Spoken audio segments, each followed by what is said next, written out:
Hey guys, Shane Simmons here with another story from Appalachia Now. Let's be honest, when you think about mob and mafia and gang activity, the first place you think of is probably New York or Chicago. You don't think of West Virginia, but surprisingly, there was a lot of gang activity in the little city of Wheeling, West Virginia. And we're going to tell you a little bit about this, including the story about a man who earned the nickname No Legs. And as you can probably imagine from that, No Legs is not a good thing. So anyway, well, let's get to that story. Way back in the 1930s, a towering figure named Big Bill Lias began building a criminal empire in Wheeling. After Prohibition ended, he shifted from bootlegging to illegal gambling. By the 1940s, he owned casino nightclubs, ran numbers rackets, and even purchased the Wheeling Downs racetrack in 1945. Lias was flashy and feared, but also oddly beloved. Every Thanksgiving, he gave away turkeys. At Christmas, he handed out brand new televisions. Yet behind that generous grin was a man suspected of bombings, beatings, and possibly even murder. Enter Paul Hankish, a rising enforcer and associate of the Pittsburgh crime family.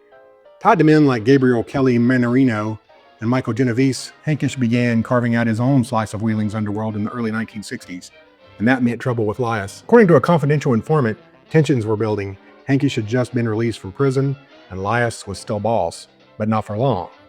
The streets were watching. Something was about to explode. On January 17, 1964, Hankish entered his car outside his home. It blew apart. The bombing took both his legs and mangled his hands. But incredibly, he survived the explosion. In the hospital, Hankish told informants he was certain Big Bill Lias was behind it. He made calls to contacts in Detroit and New Jersey who promised revenge. "We'll take care of the Greek," they reportedly told him. Enter Al Ross, who was a feared Pittsburgh enforcer. Ross visited Hankish shortly after the bombing.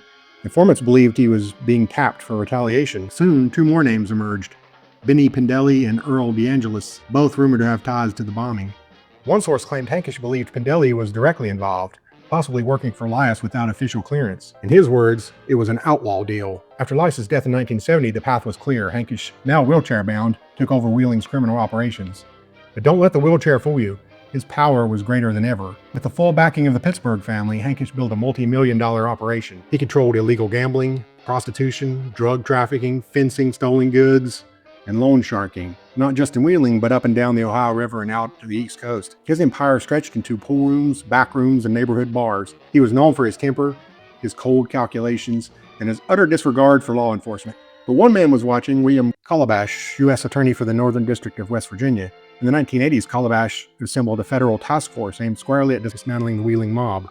In July 1990, after years of surveillance and sting operations, Paul Hankish was sentenced to 33 years in federal prison. His charges included drug trafficking, prostitution, money laundering, tax fraud, and conspiracy to commit murder. Calabash later said, "Hankish was a symbol of that attitude of permissiveness, people winking at criminal activity. And in Wheeling, that culture ran deep." Today, Wheeling's underworld is gone. The clubs, the racetrack, the mob ties, they faded into history. But the legacy of No Legs Hankish lives on in whispered stories, yellowed case files, and the strange truth of a city that once looked the other way. This was the Wheeling mob, brutal, hidden, but very, very real.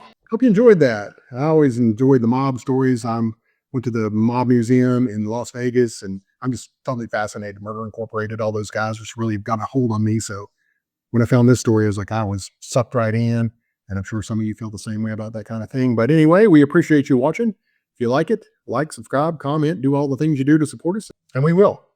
See you next time.